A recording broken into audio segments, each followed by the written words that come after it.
Bem, pessoal, tudo bem? Vamos lá para mais uma aula nossa, tá? Nós vamos falar agora sobre neuroanatomia do telencéfalo, tá? E aí, primeiramente, o que a gente precisa saber? O que é o telencéfalo? Mas, antes disso, nós vamos falar um pouquinho daquela divisão embriológica e divisão anatômica. Lembram que na divisão embriológica nós temos prosencéfalo, mesencéfalo e robencéfalo.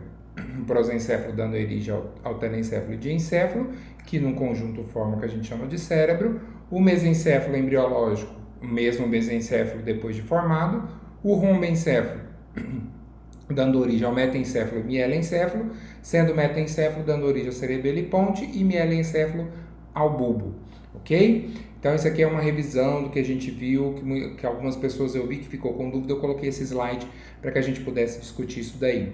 Então, o que é o telencéfalo? Primeiramente, ele compreende dois hemisférios, um do lado direito e um do lado esquerdo, incompletamente separados pelo que a gente chama de fissura longitudinal do cérebro. O soalho dessa fissura é formado por um monte de fibras que faz união do lado direito e do lado esquerdo, faz como se fosse um soalho para aquilo ali, tá? É o que a gente chama de corpo caloso, tá? E cada um desses hemisférios, ele possui 3 polos e 3 faces. 3 polos, o frontal mais anterior, o occipital mais posterior e o temporal lateral. E 3 polos significa 3 pontas, né? E as 3 faces, que seriam a superolateral, que é aquela convexa, a medial, que é a plana, quando a gente faz a divisão do cérebro, justamente pegando a fissura longitudinal do cérebro, e a inferior, ou a base, que é totalmente irregular, tá? Então, aqui mostrando para vocês, essas duas faces que vocês estão vendo aí, lado direito e esquerdo, essa fissura que está no meio é a fissura longitudinal do cérebro. Quando a gente divide no meio direitinho, dá para a gente ver a superfície medial aí. Esse produto aí no meio, que vocês conseguem visualizar, é o que a gente chama de corpo caloso, esse acidente anatômico. Quando eu faço uma divisão na vista coronal, desculpa, uma secção coronal, eu consigo ver essas fibras comissurais que formam esse corpo caloso, ligando o lado direito e o lado esquerdo do cérebro, tá? Aí mostrando para vocês uma das faces, que é a face temporal, aí a face medial, desculpa, essa daqui é a superolateral, né? Aqui é a face medial, que é plana, e a face inferior, que é bem irregular, tá? E aí os sulcos cerebrais, eles ajudam a delimitar os lobos cerebrais. Aí está mostrando para vocês em cores diferentes.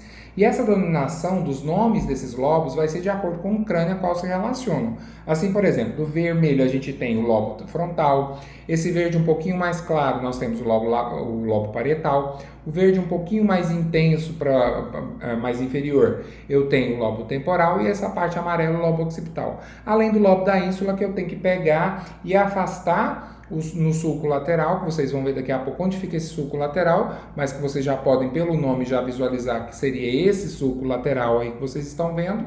A gente tem que afastar o lobo temporal, o frontal e o parietal, para que possa ver lá dentro o lobo da ínsula, tá? Aqui mostrando para vocês, do lado direito, o que seria o lobo da ínsula, tá? Então, a anatomia macroscópica, a gente vai ver justamente isso, essas divisões, tá? Desses sulcos, dessas fissuras, que dividem o cérebro, o telencéfalo em lobos, tá? Para que depois a gente possa dar continuidade. Então, isso aí mostrando, seria muito interessante se fosse coloridinho desse jeito, mas não é dessa forma que a gente vai visualizar. E aí o lobo da ínsula.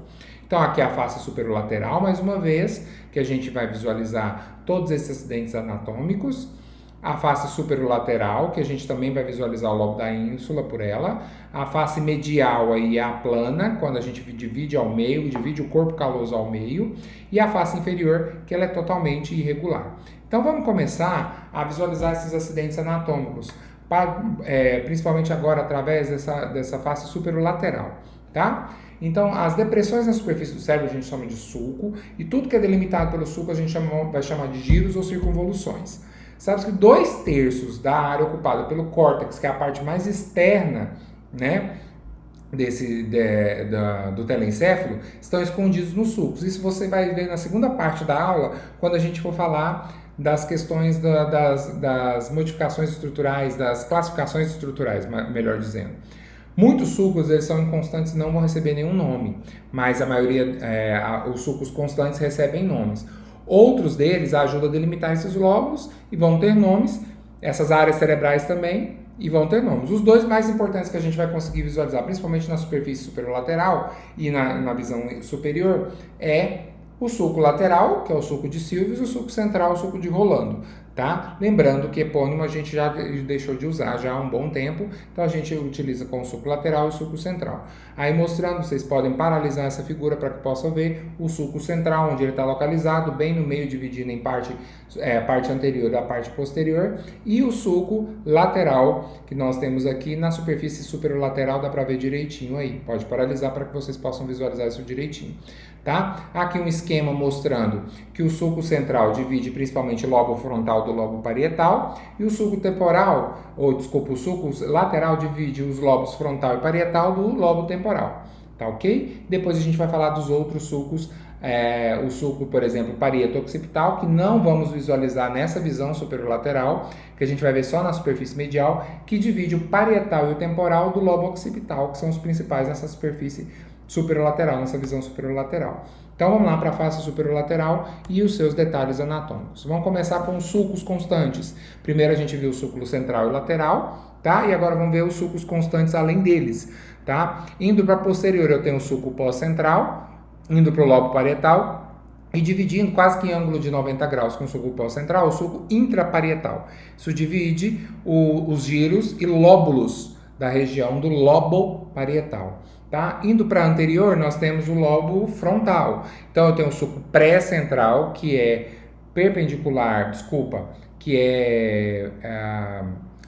paralelo ao sulco central, o sulco pré-central, partindo dele num ângulo quase de 90 graus, o sulco frontal superior, sulco frontal inferior. Notem que nós temos espaços entre esses sulcos, são os giros, tá? Do lobo frontal, assim como também no lobo temporal. Os sulcos secundários do lobo temporal são o sulco temporal superior e o sulco temporal inferior, certo?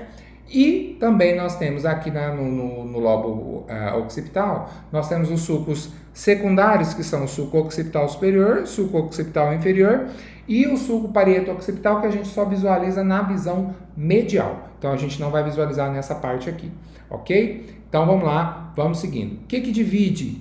Então vamos começar pelo lobo frontal. Então, o lobo frontal, nós temos as partes que são divididas por esses sulcos. Nós temos o giro frontal superior, giro frontal médio, giro frontal inferior e o giro pré-central. Divididos por quem mesmo? Vamos ver. O sulco pré-central divide o sulco central e o pré-central formam o giro pré-central. O giro frontal superior está acima do sulco frontal superior, o giro frontal médio está entre os dois sulcos frontais, o superior e o inferior, e o giro frontal inferior está logo abaixo. O giro frontal inferior ainda tem 3 porções, 3 partes, que são essas que vocês estão vendo. A mais anterior orbital, a do meio que forma um triângulo é a triangular e a mais posterior a opercular. Tá? Aí mostrando para vocês o sulco pré-central, o sulco frontal, que é esse verde, e o sulco frontal superior, que é esse que vocês estão vendo aí. O sulco frontal inferior, esse verde, o sulco frontal superior, esse preto.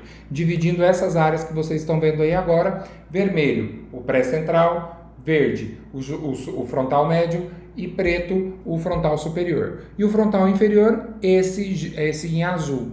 E ainda divide em 3 partes, lembram? O orbital, que é o mais inferior deles, esse triângulo, que é o triangular, e o mais posterior, que é o opercular, tá? Indo para o lobo parietal, gente, pessoal, antes de começar o lobo parietal, tudo isso vocês podem paralisar, podem anotar, podem voltar quantas vezes vocês quiserem, tá? Ok? Eu estou indo nessa velocidade, mas é para que vocês podem voltar quantas vezes vocês quiserem. É para a aula ficar mais curta, tá bom? Mas vocês podem ver quantas vezes vocês quiserem, tá ok? Então, para o lobo parietal, nós temos esses aí que vocês estão vendo na figura. O giro pós-central. Esse giro pós-central, a gente vai ver daqui a pouco quem divide é o sulco central e o sulco pós-central, o lóbulo parietal e o lobo parietal superior e o lobo parietal inferior. Por que lóbulo, professor? Porque ele não é simplesmente uma linguicinha, vamos dizer assim, não seria o giro, é uma parte um pouco maior, então a gente já chama de lóbulo, tá? Que seria um mini lobo. Tá? Então, por isso chamado dessa forma. Então, quais são os sulcos que dividem? Antes de os sulcos que dividem, o lobo parietal inferior ainda divide em 2 giros pequenos, lá no meio deles, que são constantes, que é o giro supramarginal mais anteriormente e o giro angular posteriormente. Quais são os sulcos que dividem? O sulco pós-central, mostrando aí para vocês, delimitando o giro pós-central, e o sulco intraparietal, dividindo os dois lóbulos parietais, o parietal superior e o parietal inferior, ok? Vamos ver isso na figura melhor? Como que fica? Então tá aí o sulco pós-central e o sulco intraparietal, muito bem delimitado para vocês, dividindo as áreas. Essa em vermelho, giro pós-central, ok? Essa em verde, lóbulo parietal superior, e a parte azul toda abaixo, o lobo parietal inferior. Lembrando que esse lobo parietal inferior ainda tem duas porçõezinhas, tá ok?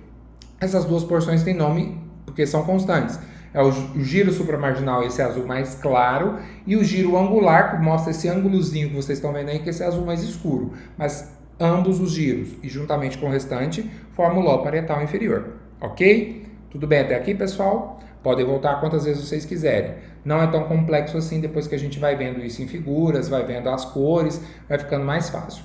Tá? Passando para o lobo temporal. O lobo temporal, ele divide em giro temporal superior, giro temporal médio e inferior, subdividido em o sulco lateral e o sulco temporal superior é o que forma o giro temporal superior. O sulco temporal superior e o temporal inferior divide o giro temporal médio, e abaixo do sulco temporal inferior tem um giro temporal inferior, ok? Lá na região do lobo occipital, eu tenho um sulco parieto occipital que está pontilhado para que vocês possam visualizar, porque eu só vou visualizar na superfície medial, que é aquela superfície onde a gente visualiza o corpo caloso, tá? Então, o lobo occipital a gente vai falar sobre ele quando a gente for falar da superfície medial, tá? Da vista medial. Aí, mostrando mais uma vez para vocês o lobo temporal. Esse sulco temporal superior é em vermelho e o sulco temporal inferior em verde, dividindo essas áreas. Vermelho, o giro temporal superior, azul, o giro temporal médio e verde, o giro temporal inferior. Tudo bem até aqui? Espero que esteja tudo bem. Qualquer coisa, pausa, volta, repete, quantas vezes vocês acharem necessário, tá?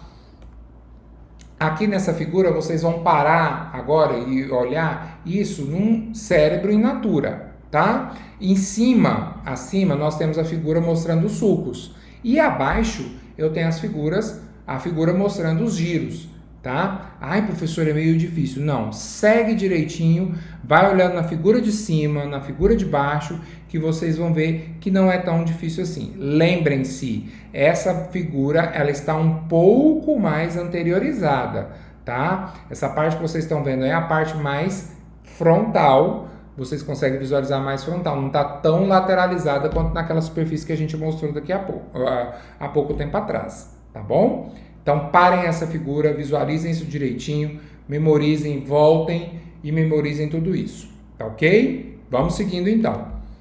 O lobo temporal, então, falando um pouquinho dele, afastando-se os lábios do sulco lateral, que seriam as periferias desse sulco, quando eu afasto, eu vou perceber do lado de dentro, eu afasto, eu vou perceber que eu mostrei para vocês o lobo da ínsula lá dentro, mas essa parte lateral que eu estou afastando, eu vou chamar de giros temporais transversos.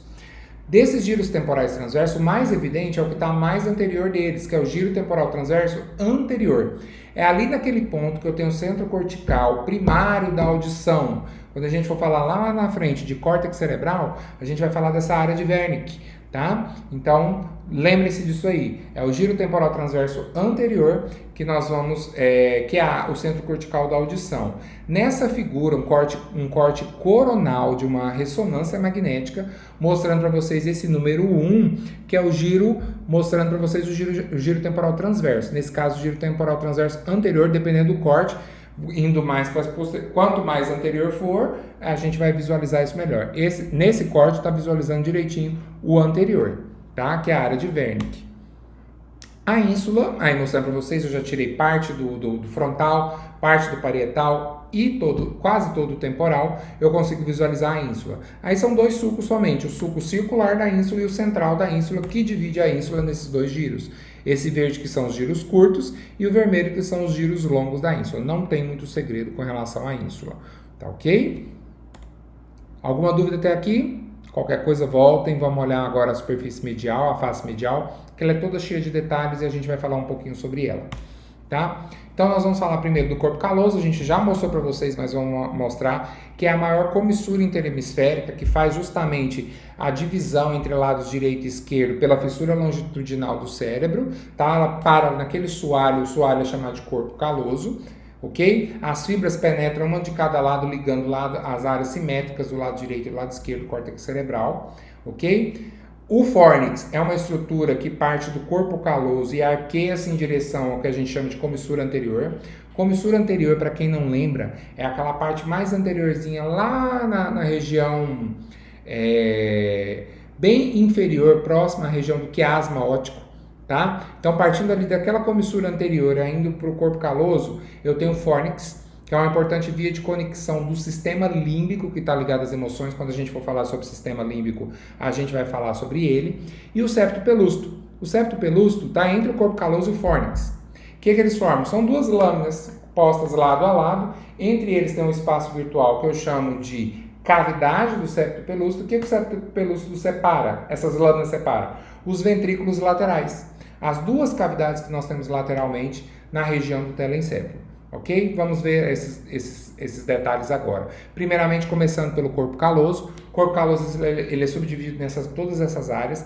Aí vamos estar mostrando para vocês o rostro. É nessa área que eu tenho a comissura anterior, tá? Bem na região rostral do corpo caloso. Depois, essa curvatura um pouco maior eu chamo de joelho do corpo caloso. A parte das costas, vamos dizer assim, que é o soalho mesmo, é o tronco do corpo caloso, e a parte mais posterior é o esplênio do corpo caloso. Certo? E aí mostrando o fórnix, que vem desde a comissura anterior, que é a área paraolfatória, ok? A comissura anterior está naquela região, pode olhar aí, vocês vão ver a comissura anterior, certo? Da comissura anterior até a região do corpo caloso, eu tenho o fórnix. E entre o corpo caloso e o fórnix, eu tenho o septo pelúcido, que é aquela camada que eu falei para vocês, são aquelas duplas camadas que formam a cavidade do septo pelúcido e separa os ventrículos laterais, ok? Na vista medial também, na face medial, eu consigo visualizar no lobo occipital alguns detalhes anatômicos, e vamos ver esses aí. O sulco calcarino. O sulco calcarino ele inicia-se abaixo do esplênio do corpo caloso e segue em direção ao lobo occipital. Então tá aí mostrando para vocês, vindo do esplênio do corpo caloso, atravessando o lobo occipital, eu tenho o sulco calcarino, certo?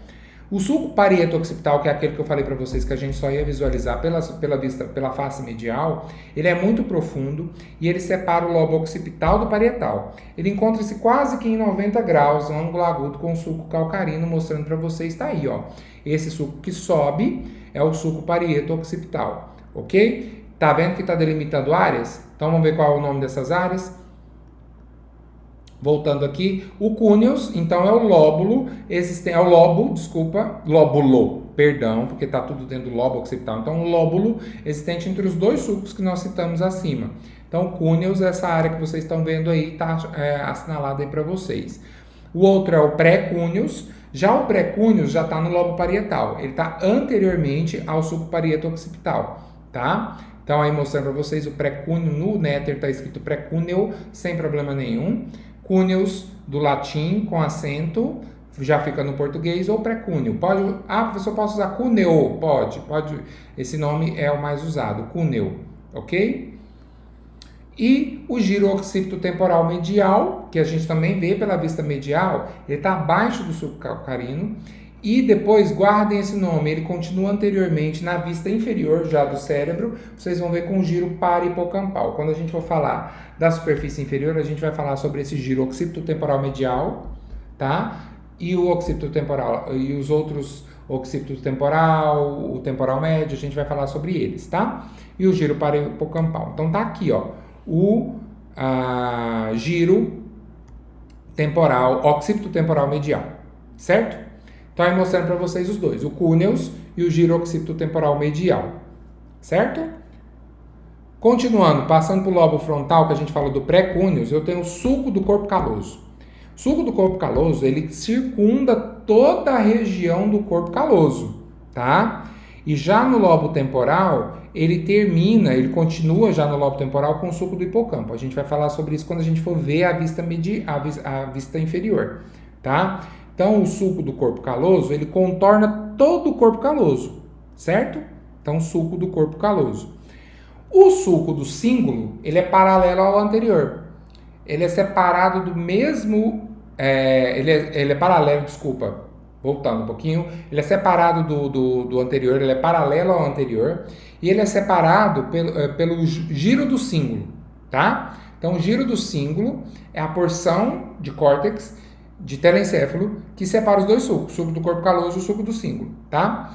O sulco do cíngulo, ele termina no finalzinho em dois ângulos, tá? Em dois sulcos, dessa forma. O sulco marginal e o sulco subparietal. Vamos vê-los daqui, tá? O sulco marginal é esse que sobe, tá? Para a região superficial, a região mais superior. E o sulco subparietal, ele entra para dentro da região parietal mesmo, ok? É importante a gente saber esses dois sulcos, certo? Porque eu tenho um lobo paracentral. O lobo paracentral, ele é delimitado pelo sulco paracentral e o ramo marginal do sulco do cíngulo.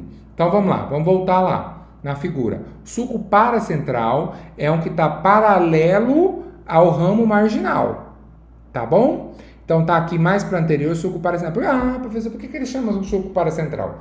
Lembra que tem um sulco central? Que eu só vejo na superfície superolateral. Visualizem esse sulco central, dá para ver um pedacinho dele, tá? Então, o sulco central não divide lobo frontal do parietal. Então, o que está anterior a ele é lobo frontal, o que está posterior é lobo parietal.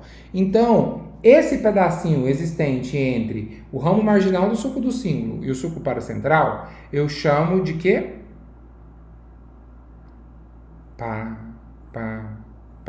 Paralisação dramática, eu chamo de lóbulo paracentral.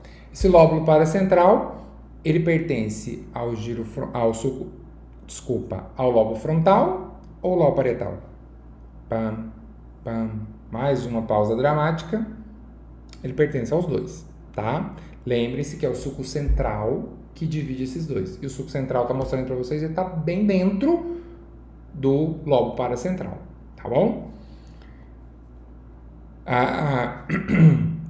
E a área septal ela está localizada abaixo do corpo caloso, adiante da comissura anterior que eu mostrei naquela figura para vocês, e é um dos centros do prazer do cérebro. Opa, acordei nesse exato momento. Calma, galera, calma lá, a gente ainda vai falar de muito sobre prazer, comportamento, quando a gente for falar sistema límbico, tá bom? Então essa área septal, ela está situada abaixo do corpo caloso, mostrando aí para vocês, bem na região rostral, comissura anterior, acharam a comissura anterior? Na região anterior à comissura anterior, lá na região do rosto do corpo caloso, na região mais anterior dela, no giro do cíngulo, eu tenho a área septal, tá? Essa área septal é uma das centrais de organização do prazer do nosso cérebro.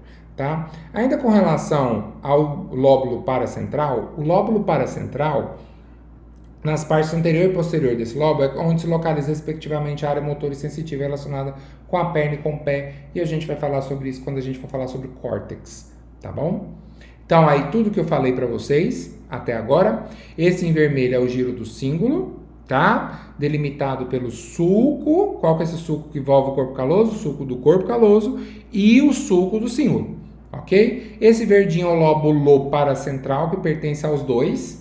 Ele pertence tanto ao lobo frontal quanto ao lobo parietal. Ele é delimitado pelo sulco paracentral e o ramo marginal do sulco do cíngulo, ok? Esse em azul clarinho, que é o precúneo, que a gente falou sobre ele, precúneos, tá? E esse em amarelo é o giro frontal superior, aquele mesmo que a gente vê na superfície superolateral, tá bom?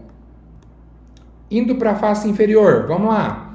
Eu tenho esses sulcos aí que a gente vai mostrar para vocês na figura. O sulco occipitotemporal, pelo nome vocês podem me dizer mais ou menos a localização. Entre o occipital e o temporal, ele divide justamente esses dois lobos. Ele está, aliás, divide não, ele percorre esses dois lobos. O sulco colateral, do hipocampo e o sulco rinal. Vamos lá. Então, o occipito temporal, ele vem desde lá da região temporal e vem até o lobo occipital, tá? Então, sulco occipito temporal, ok?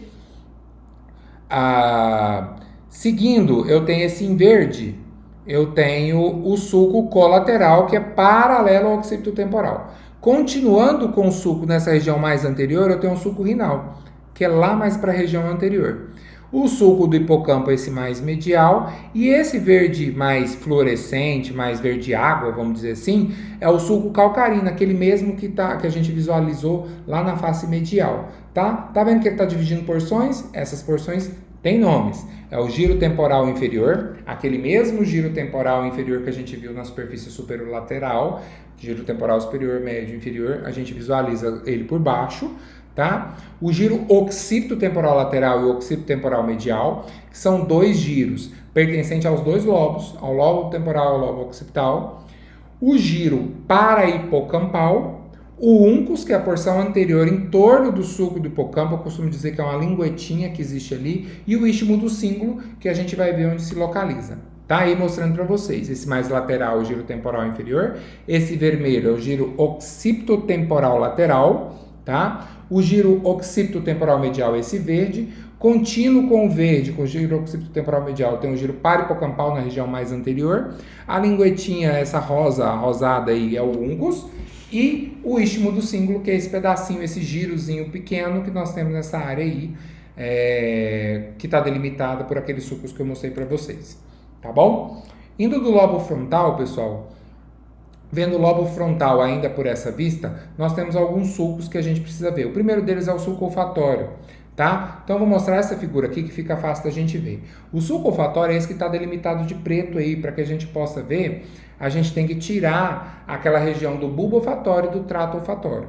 Então, tá abaixo, o sulco olfatório é onde se acama, onde se acola o bulbo e o trato olfatório, tá? Ele divide esse mais para medial, que é o giro reto, e esses mais laterais, que são os giros orbitários, que são todos delimitados por esses azuis, que são os sulcos orbitários, que são inconstantes. Então, tudo giros orbitários mesmo, no plural, e os sulcos orbitários, que são, nesse caso, são inconstantes, então a gente não vai dar o nome para eles, mas a gente coloca numa forma no plural para ficar mais fácil da gente visualizar, tá? E ainda falando sobre o lobo frontal, voltando ao slide, eu tenho o rinencéfalo. O rinencéfalo é uma área formada por essa estrutura, que é uma estrutura que que está relacionada ao nosso olfato. É o bulbo olfatório, trato olfatório e toda a estrutura formada, delimitada por eles. O bulbo olfatório é aquela dilatação ovoide que eu mostrei para vocês, que tem conexão direta com os filamentos do nervo olfatório que saem lá da região do nariz, que passa pela lâmina cribriforme. O trato olfatório continua com o bulbo, e aí eu já não tenho mais essa dilatação de substância cinzenta do bulbo, eu não tenho substância cinzenta, eu tenho substância branca, tá? O trato, lá no final, o trato olfatório se bifurca, formando as estrias olfatórias lateral e medial, quem for mais lateral, lateral, mais medial, medial, que delimitam esse triângulo que eu chamo de de trígono olfatório, tá?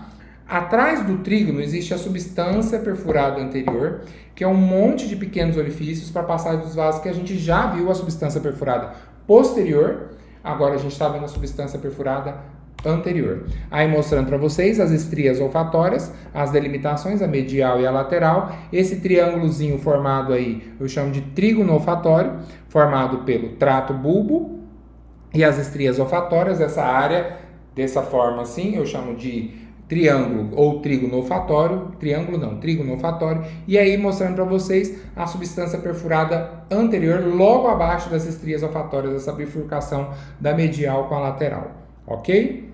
Tudo bem? Bulbo olfatório, conseguiram visualizar? Trato olfatório, do lado de vocês, do lado esquerdo eu tenho o trato olfatório cortado, mas do lado direito eu tenho o bulbo olfatório e o trato olfatório preservados, tá? Mais uma vez mostrando para vocês os giros, o giro reto, os giros orbitários e o sulco preto, sulco olfatório e os sulcos orbitários, esses em azul, tá? Para a gente poder ainda continuar sobre o telencéfalo, nós temos os ventrículos laterais.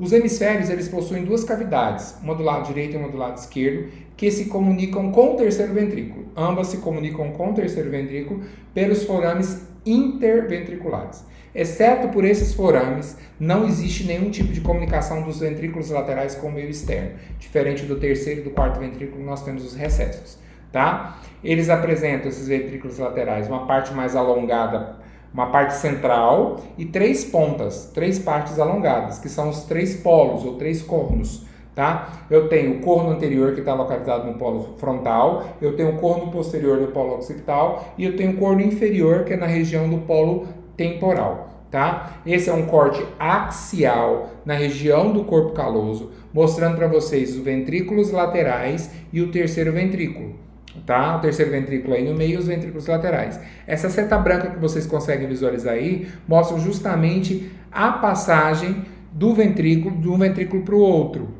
tá? Do ventrículo lateral para o terceiro ventrículo, tá? Que a gente chama de forame interventricular. Tem um do lado direito e um do lado esquerdo. Fora isso, não existe comunicação dos ventrículos laterais com mais nada, só com o terceiro ventrículo, tá ok? Então, mostrando para vocês, esses grandão, esse no meio aí é o terceiro ventrículo com seus recessos, esse embaixo é o quarto ventrículo e esses grandões aí formando uma parte bem grandona são os ventrículos laterais, tá? Nota que esses ventrículos ele tem a parte central, que vocês conseguem visualizar, uma parte anterior, tá? Uma parte posterior e uma parte inferior aqui no polo temporal, tá bom? A gente vai visualizar melhor em outras figuras aí. Aqui mostrando para vocês o pequeno alien. Eu costumo dizer que esse é um pequeno alien, tá? Porque olha aí, essa cabecinha seria o terceiro ventrículo, o pescocinho o aqueduto mesencéfalo e o corpinho o quarto ventrículo. Agora a gente está vendo o capacete do alien, que são os ventrículos laterais, tá? Fica mais fácil da gente visualizar essas cavidades dentro do cérebro quando a gente começa a brincar e fazer essas analogias, tá? Fica bem mais fácil. Aí mostrando para vocês as três pontas, o corno frontal, o corno occipital para o posterior e o inferior que é o corno temporal, tá? A gente vai ver agora na figura a visão superior, mostrando para vocês direitinho esse corno frontal, o occipital e o temporal, que é o inferior, tá? E aqui mostrando como que ele está localizado lá com relação ao diencéfalo e ao telencéfalo.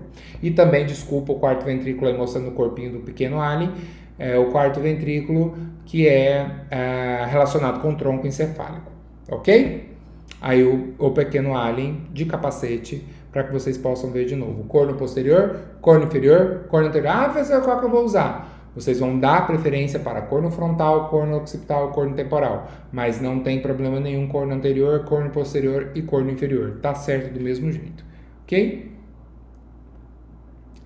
Ainda sobre os ventrículos laterais, nós temos essa figura aí mostrando para vocês um corte nesse nível.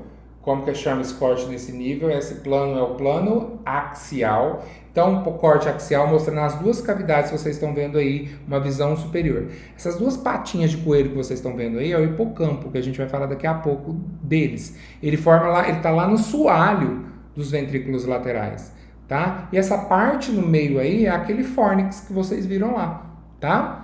Então, aí mostrando para vocês, do lado esquerdo, o plexo coroide do ventrículo lateral, ligado diretamente com toda a região da irrigação do encéfalo, e aqui do lado direito, o plexo coroide também, totalmente relacionado com a área de drenagem dos ventrículos laterais, em azul.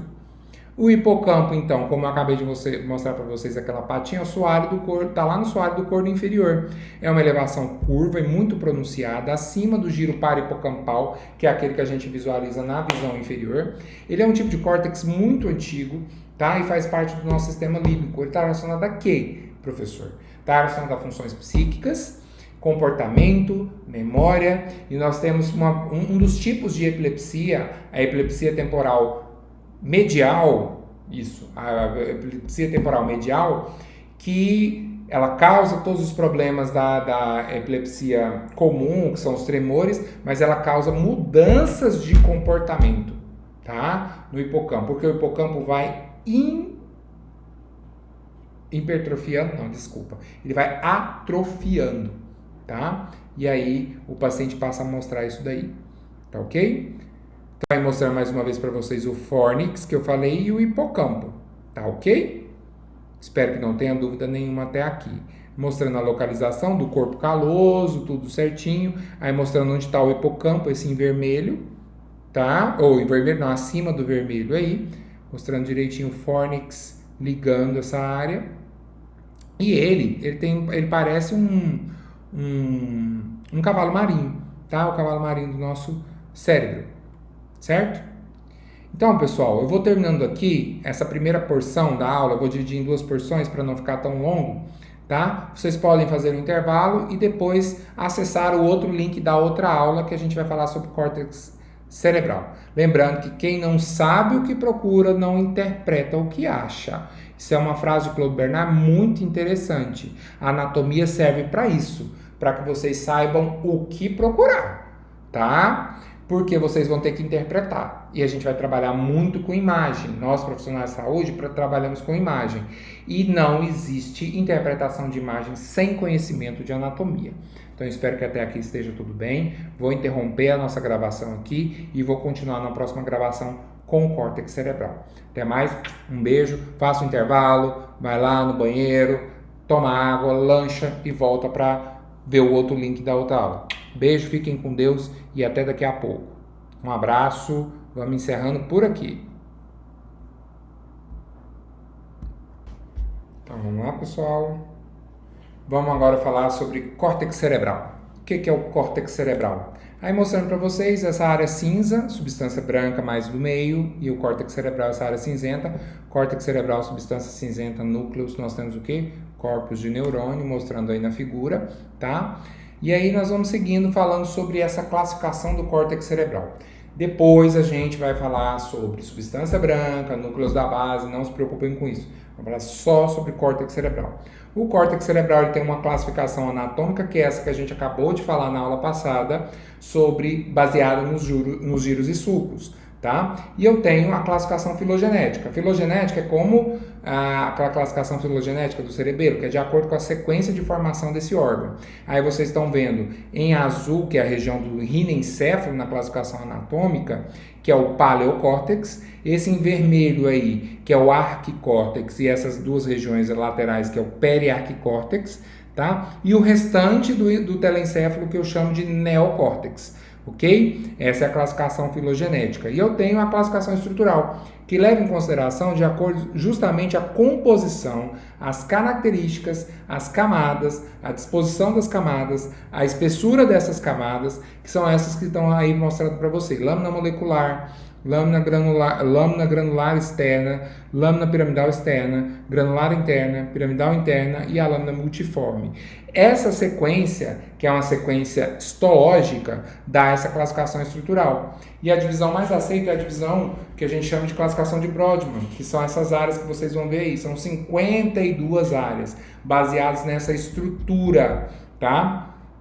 Que divide o cérebro nessas corzinhas, vocês já devem ter visto nos livros de anatomia, que são as áreas de Brodmann, tá? Tem 1, 2, 3, tem 5, 52, 37, todas elas estão relacionadas a algum tipo de função do nosso cérebro, só que ela é classificada de acordo com essa estrutura. E aí nós temos essa outra classificação, que é a classificação funcional, que nós vamos justamente trabalhar nela, que é uma classificação que Broca começou em 1861, em que ele começou a fazer a relação das lesões em áreas restritas, por exemplo, do lobo frontal, com a linguagem falada. Então, justamente, ou seja, tinham áreas, tinham imagens, tinha lesões, e eu comecei a ter lesões em algumas áreas e desfunções específicas. Então, Broca começou a prestar atenção em que existem áreas específicas para alguma função no nosso cérebro especificamente, tá? Fritz e Hitz, que fizeram a estimulação elétrica em áreas do córtex do cão,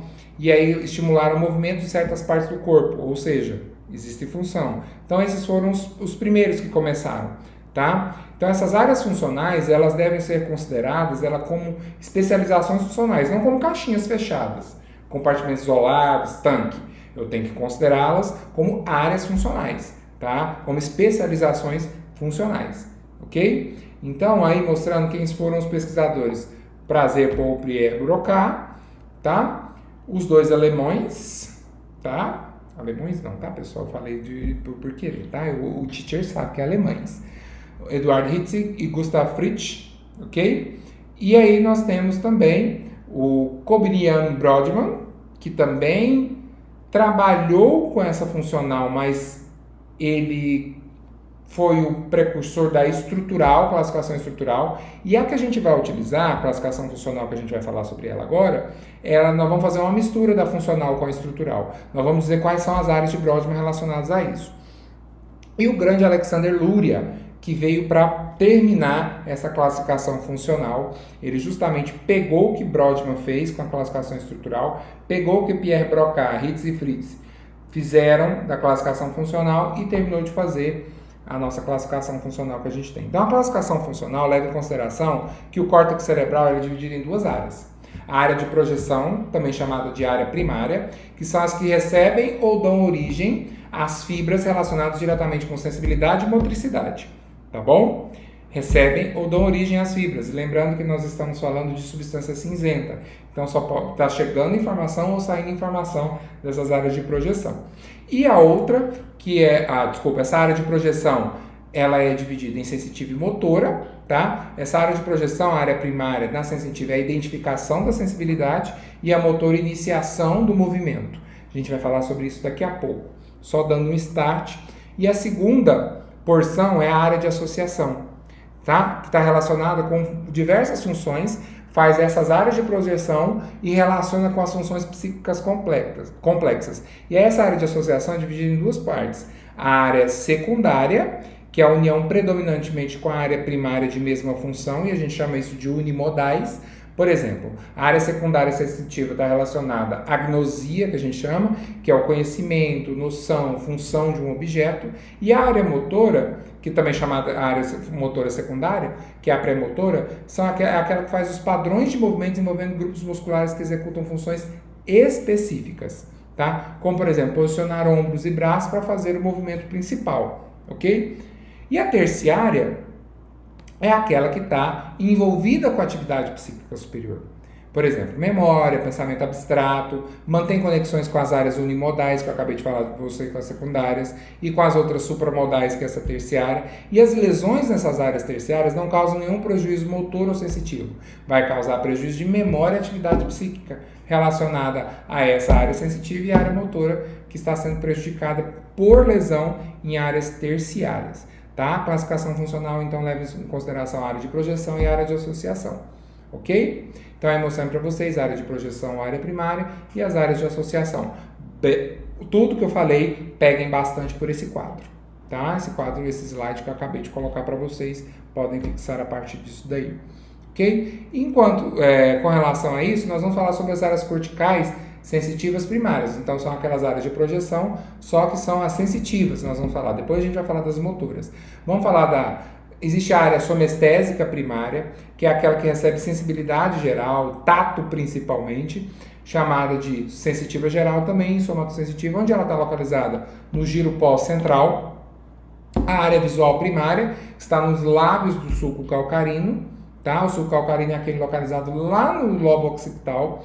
A área auditiva primária, que são localizados nos giros temporais transversos, é aquele que a gente afasta e visualiza por dentro, tá? A área de Wernicke, lembra que eu falei para vocês, tá? E aí eu tenho a área gustatória primária, que também está no giro postal, pós-central, mas na porção mais inferior, tá? Do giro pós-central. A área olfatória primária, que está no lobo temporal, e a área vestibular primária também no lobo temporal. A área vestibular seria a única que a gente... o que seria essa função? É o equilíbrio, tá? Então, vamos mostrar essas áreas primárias nas figuras. Fica mais fácil a gente visualizar. Primeiramente, a área somestésica primária. A área somestésica primária, que está no giro pós-central, é a área 1, 2, 3 de Brodmann. Tá aí marcado para vocês poderem visualizar, tá? Esse é o córtex sensitivo primário.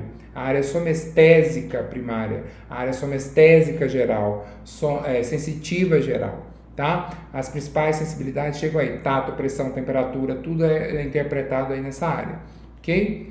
Aí nós temos na área somestésica, eu tenho uma distribuição do nosso corpo por ela, nesse homúnculo sensorial. Notem, por exemplo, a sensibilidade da mão, existe uma área muito maior do que, por exemplo, da genitália, mostrando com relação à sensibilidade mesmo. A boca tem uma área muito maior, então... nesse giro pós-central. Então, mostrando para vocês que são áreas específicas. Então, tem uma área específica para a mão, tem uma área específica para o lábio, para o nariz, para a face, de uma maneira geral, ok?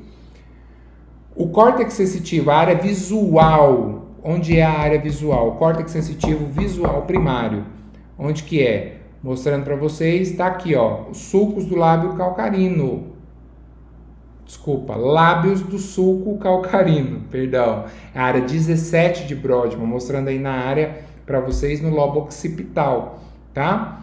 Então aí mostrando para vocês o sulco calcarino e o lábio em volta dele, eu chamo de lábios do sulco calcarino, tá? Essa é a área visual primária. E a área auditiva primária, então, onde está localizada? No lobo temporal? No lobo frontal? Vamos ver onde que está localizado, desculpa aí, com coceira no olho, minha mão tá limpa, ok?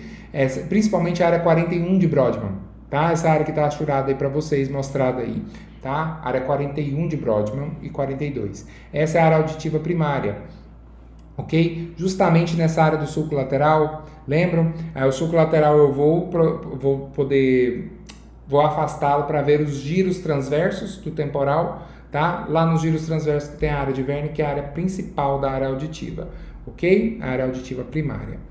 E aí mostrando para vocês, essa que está sendo empurrada aí são os giros, inferiormente, são os giros transversos do temporal. E aí, a gente falou sobre a somestésica, a visual e a auditiva. Então nós vamos falar sobre o córtex secundário, a área de associação secundária, que é a sensação e interpretação dessas três áreas, tá? Primárias. Então, as secundárias que fazem a sensação e interpretação, a área somestésica secundária está localizada no lobo parietal superior. São as áreas 5 e 7 de Brodmann. Aqui mostrando para vocês, a 7 dá para vocês visualizarem direitinho, a área 5 está entre a A2 e a 7, escondida no sulco, tá? Que existe ali. Ok? Lembrando para vocês mais uma vez que eu falei lá no começo que 2/3 do córtex está escondido nos sulcos, tá? Nas fissuras e sulcos dessa área, certo? Então a área 5 e 7 de Brodmann. Ok? A área visual secundária está toda em volta, tá? Toda em volta da área visual primária, áreas 18 e 19, que a gente vai ver na vista medial, 20, 21 e 37 de Brodmann na superlateral. Vou voltar aqui superlateral para mostrar para vocês a área 37, a área 39, que são áreas secundárias, tá? A área 20 e 21 também, a área 20 e 21, tá? A 20 aqui mais em lobo temporal e a 21 também em lobo temporal, mostrando que tem relação direta. E também áreas 18 e 19 de Brodmann, que são essas em volta da área 17. Tudo isso é área visual. Lobo temporal mais área mais inferior e lobo occipital, tá? A área auditiva secundária, área 22 de Brodmann. A área auditiva secundária, área 22 de Brodmann. Sensação e interpretação. Então aí mostrando para vocês, a área 22 está logo abaixo, né, da área auditiva principal, que é 41 de Brodmann. Tá? A área 22 tá aí, ok? Até aqui tudo bem? Espero que esteja tudo bem. Estou falando nessa velocidade, vocês podem parar, podem voltar várias vezes, sem problema nenhum. Essa aula tem uma duração e vocês podem abusar do tempo, tá? Ela foi programada, como eu falei para vocês, para ser um tempo X, mas eu estou contando com o tempo que vocês vão parar, vão voltar, vão tentar rever, tá? Que seria aquele dentro da sala de aula, a professora volta outro slide, a professora volta outro slide, tá? Vocês vão poder fazer sozinhos quantas vezes vocês quiserem, certo? Então vamos lá. Mostrando aí para vocês a questão do córtex somestésico secundário. Lembra que eu falei da área 5 de Brodmann? A área 5 de Brodmann está escondido no sulco. Tem a área 1, 2, 3 e a área 7 do lado. Então, a área 5 de Brodmann está aí mostrando para vocês que está escondido no sulco, ok? Que está relacionado ao córtex somestésico secundário, certo? Aí o cérebro possui uma interpretação também de um mapa corporal, tá? Tem um córtex somestésico e tem esse homúnculo somestésico que a gente já mostrou para vocês, é o que a gente chama de organização somatotópica, tá? E essa representação acaba sendo distorcida. Por quê? Porque eu tenho sobreposição de algumas áreas muito maiores que outras e assim por diante, tá? Então, mostrando isso para vocês. Aí, mostrando o córtex visual, a sua área primária, que seria esse V1, e todas as suas áreas secundárias aí mostrando para vocês, que vai V7, V3A, V3, V1, V2, VP, tá? V4, V8, alguns com funções mais específicas, outros não, mostrando para vocês como que é formada essa informação, vindo desde o olho, usando o tálamo como retransmissor pelo nervo óptico, uso o tálamo como retransmissor na área visual do tálamo, lembra que a gente falou sobre ela, tá? Depois as fibras pegam essa em leque e vão lá justamente para a região occipital, tá? Por isso que uma pancada na região posterior, o caboquinho, além de desmaiar, lógico, muitas vezes ele reclama para vocês de cegueira temporária, tá? Por causa disso, porque é uma área abalada, a área visual, tá? Então V1 seria a área visual primária, aí eu tenho V2, V3 e VP, que seria justamente para continuação do processamento visual com aumento desses campos receptores, sendo que a via de V1, que é a principal, é o campo receptor pequeno, processamento de cor, forma, isso tudo precisa de uma associação, percepção de movimento, detecção de movimento, processamento de cores, reconhecimento de objetos grandes, tudo isso tem as áreas secundárias, as áreas de associação, que são as áreas secundárias, tá? Aqui o córtex auditivo, mostrando para vocês que toda a via auditiva ela tem uma representação tonotópica da membrana basilar até a área de projeção no córtex auditivo primário. O que isso quer dizer? Nós temos o córtex auditivo primário dividido em um mapa de representação de frequências sonoras. Notem aí na primeira figura. Eu tenho uma área que interpreta 500 Hz, recebe ondas de 500 Hz, e a área de 1000 até a área de 16.000, tá? Então, o córtex auditivo primário é esse em azul, que vocês visualizam. O córtex auditivo secundário é esse em vermelho lá embaixo, aí mostrando para vocês, esse meio róseo. E a área de Wernicke, mostrando aí para vocês, essa área mais é a área de associação sensorial, onde há a compreensão das palavras, não só ouvidas, mas também lidas, tá? Vocês leem, muitas vezes, vocês pensam em como falar essa palavra. Por exemplo, eu estou olhando agora as palavras aí em cima, córtex auditivo. Estou lendo, então minha área de Wernicke está fazendo associação com o que eu estou lendo, o que eu estou falando. A área de Wernicke justamente faz isso. Ah, professor, a pessoa que tem dislexia... Sim, a pessoa que tem dislexia pode ter um problema na área de Wernicke? Sim, porque existe um problema da compreensão da palavra falada, a palavra escrita e a palavra escutada, tá bom? E aí, seguindo, passando essas três primárias e secundárias que a gente falou para vocês, voltando para a área primária, tem a área olfatória primária. A área olfatória primária está aí localizada para vocês logo abaixo, aí na região do soalho, do hipotálamo, tá? Do terceiro ventrículo, eu tenho essa área 34. A área olfatória não precisa do tálamo como retransmissor. Bem logo na frente eu tenho o quiasma óptico, lembram? O quiasma óptico, então, eu tenho direitinho a instrução vindo direto do quiasma óptico, passando para essa área olfatória. Não precisa do tálamo como retransmissor. Não precisa ir lá em cima no tálamo e voltar para a área 34, tá? Então, não utiliza o tálamo como retransmissor. Aí, mostrando para vocês que a área olfatória não utiliza o tálamo como retransmissor, porque diretamente do trato olfatório, desculpa, eu falei quiasma óptico, né? Trato olfatório, me perdoe. Trato olfatório e bulbo olfatório não tem essa necessidade de passar pelo tálamo como retransmissor, porque a área olfatória está bem na área 34, ok? A área gustativa que eu falei para vocês, que está situada no giro pós-central, mas em sua porção mais inferior, está aí mostrando para vocês, a área 43 de Brodmann, tá? Que é a principal. E aí nós temos as secundárias, que estão todas relacionadas a isso daí, tá bom? Tudo em volta, a área 40 e assim por diante. Ok, mostrando para vocês a sensibilidade na língua, os 2 terços anteriores, o terço posterior. E aí nós temos diferentes nervos, passa pelo trato solitário, que a gente vai falar quando a gente falar de núcleos de nervos cranianos. O trato solitário passa para o tálamo, utiliza o tálamo como retransmissor, ok? E aí vai para a área gustativa, que está localizada na região opérculo insular, mostrando aí para vocês essa figura, justamente é a região do opérculo do frontal e a ínsula. Então, entre essas áreas aí, nessa área opérculo insular, é que eu tenho a área gustativa nessa região 43 de Brodmann, tá bom? Aí mostrando para vocês o córtex auditivo do lado esquerdo e a ínsula mostrando para vocês aí, justamente essa área opérculo insular. E o córtex motor? O córtex motor, ele está no giro pré-central, tá? Então, seria a área 4 de Brodmann, ok? A área 4 de Brodmann é o córtex motor primário e nós temos também o homúnculo motor. Notem o tamanho da área da mão, mostrando para a gente a questão dos movimentos finos, que é tão importante para a nossa espécie, tá? Então, olha o tamanho do dedo polegar aí, com relação aos movimentos, dedos, e a gente vai visualizar a motricidade, olha o tamanho da área relacionada, por exemplo, à perna, tá? Então, mostrando para vocês que um AVC nessa área, por que causa tanto problema da pessoa se movimentar? A perna é uma área pequena, mas a mão demora mais a voltar, tá? Num caso de uma recuperação. E aí eu tenho o córtex de associação motor, que é o secundário, que é o planejamento do movimento.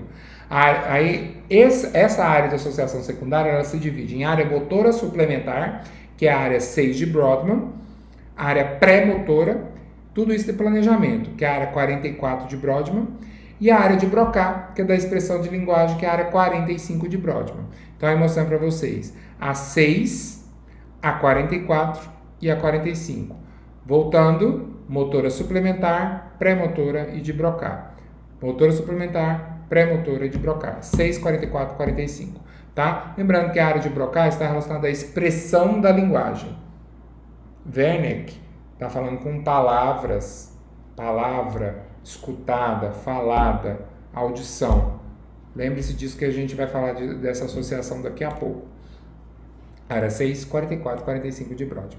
Ok? Então, aí mostrando para vocês o córtex motor primário, a área de projeção e iniciação, lá no giro pré-central, área 4 de Brodmann. Ok? E as áreas de associação, que é a intenção, planejamento e previsão de movimento, é a área motora suplementar, que é a área 6, pré-motora 44, de Broca 45. Além disso, eu tenho o córtex lá da região do cíngulo, tá? Lembrando do giro do cíngulo. Então, eu tenho o córtex cingulado, também está relacionado à área de associação. Lembram lá daquela porção medial, lóbulo paracentral? Tudo isso está relacionado ao córtex motor. Ok? Primário. Lembrando que a área mais anterior do córtex do lobo paracentral está relacionada ao córtex primário, motor, e a posterior, que já é pós-central, aí eu já tenho área sensitiva, tá bom? Aí o que eu estava falando para vocês, a área de Wernicke diretamente relacionada com a área de Broca, porque é a área relativa à linguagem. Olha o que nós temos de relação. Eu tenho um córtex visual, ajudando a reconhecimento de objetos, reconhecimento do mundo em geral, relacionado diretamente com o giro angular. O giro angular está relacionado com as áreas que nós temos de associação da visão, tá? A área de Wernicke, que é a audição, e a área de Broca e a área do córtex motor da boca e da língua, tudo isso relacionados, nós temos a área relativa à linguagem. Todas essas fibras fazendo ligação entre si, aí nós temos, para que vocês possam entender, que existem áreas específicas para algumas coisas, mas elas estão interligadas para poder fazer aquele todo, tá? Por exemplo, para que haja linguagem, eu tenho a área de Broca, a área do motora da boca e da língua, eu tenho a área de Wernicke, da audição, giro angular, que é secundária visual, e a área visual primária, de associação primária e secundária de associação, tá? E os córtex de associação terciário? Essa classificação terciária, aí nós já temos o quê? Nós já temos estratégias comportamentais relacionadas, tá? Então, as áreas de associação terciária, nós temos já as funções psíquicas relacionadas a motor e sensitivo também. A área pré-frontal está relacionada a estratégias comportamentais, manutenção de atenção e controle do comportamento emocional. Muito antigamente, eles faziam a lobotomia frontal para poder conter os psicopatas. Tá? Hoje não se faz mais isso. Existe medicação para poder fazer isso, mas antigamente nós tínhamos a forma cirúrgica, que era a lobotomia. Tá? Retirava o lobo frontal, que era justamente a do controle emocional, tá? Então a área pré-frontal, ok? Eu tenho a área temporoparietal, que também é uma área de associação, está relacionada ao lobo parietal superior, as áreas 39 e 40 de Brodmann que eu mostrei para vocês, está relacionada aqui à percepção espacial, a área do esquema corporal, propriocepção de uma forma geral. Isso tem relação ao nosso comportamento? Claro que tem relação ao seu comportamento. A você se localizar no espaço, está relacionado diretamente, tá? E as áreas límbicas, que também são áreas de associação terciárias, que é o giro do cíngulo, que vocês viram, o giro parahipocampal e o hipocampo, tá? Que são áreas relacionadas diretamente às emoções do nosso corpo. E a gente vai falar sobre o sistema límbico depois, tá? Então, aí mostrando para vocês todas essas áreas, tá? Áreas de associação, 39, 40, giro do cíngulo e tudo mais, 39 e 40, aí mostrando para vocês, tá? Mas vocês podem ir e voltar quantas vezes vocês quiserem, é o giro do cíngulo aí, mostrando para vocês, o parahipocampal, mostrando aí para vocês também, o hipocampo, toda essa área relacionada à área de associação terciária. Então, isso aqui é um resumão para que vocês possam ver. Córtex pré-frontal, resolução de problemas, emoção, raciocínio. O córtex de associação motora está relacionado ao córtex motor primário, a produção de movimentos voluntários, associação motora, coordenação desses movimentos complexos. Aí eu tenho o córtex sensorial primário, que é a recepção de informação, principalmente tátil do corpo. Aí temos as áreas de associação sensorial, que fazem o processamento de todos esses sentidos. A área visual, córtex visual, detecta os estímulos visuais simples, e a associação visual processa a informação visual complexa. A área de Wernicke está relacionada à compreensão de linguagem. A área auditiva, que está relacionada à área principal de Wernicke, é o processamento da informação auditiva complexa, tá? Está relacionado a essa área principal, que é a compreensão de linguagem. O córtex auditivo, que é aquela área 41 de Brodmann, que detecta a qualidade básica de som, que é aquela mostrada para vocês, que está lá no giro, tá? Tom, intensidade, tudo mais, área de Wernicke, compreensão de linguagem, área de associação auditiva, processamento da informação auditiva completa, e o centro da fala, que é a área de Broca, que é a produção e o uso da fala, tudo isso relacionado à linguagem, mostrando para vocês, lembrando, voltem lá aos slides que vocês vão ver aquela área da linguagem, isso é um resumão do que a gente falou. Então, para que a gente possa começar a encerrar a nossa aula de córtex cerebral, a gente fala sobre epilepsia. A epilepsia, nós temos essas subdivisões principais, que é a parietal, frontal, temporal e occipital, e as subdivisões delas, nós não vamos falar. A parietal, que é aquela que a gente chama de epilepsia sensitiva, ela causa um formigamento ou calor em um dos lados do corpo, tá? Movimentos involuntários, também são característicos dessa epilepsia. A frontal é a clássica, é convulsão motora, sensação de cabeça repuxando para o lado, movimentos extremos para os amplos, né, de movimentos de membros superiores e inferiores, interrupção de fala, tá? A epilepsia temporal, nós temos vários subtipos, tá? Além desses movimentos involuntários, nós temos súbitos sentimentos de medo, de felicidade, mudança de comportamento, quando está relacionado ao hipocampo, que é temporal medial, está relacionado à atrofia do hipocampo, e occipital, além dos movimentos involuntários, formações luminosas devido a esse estímulo visual, tá? São áreas de curto-circuito que nós temos no corpo, no telencéfalo, tá? Que causam esses problemas em todo o nosso corpo, que a gente chama de epilepsia. Okay? A doença de Alzheimer, só para mostrar para vocês que está diretamente relacionada à atrofia do córtex cerebral. Aí no estágio 1 e 2, olha a área que vai sendo no estágio 1, essa mais escura, depois para o estágio 2 passa para essa parte, quanto mais escuro, mais o córtex vai sendo atrofiado.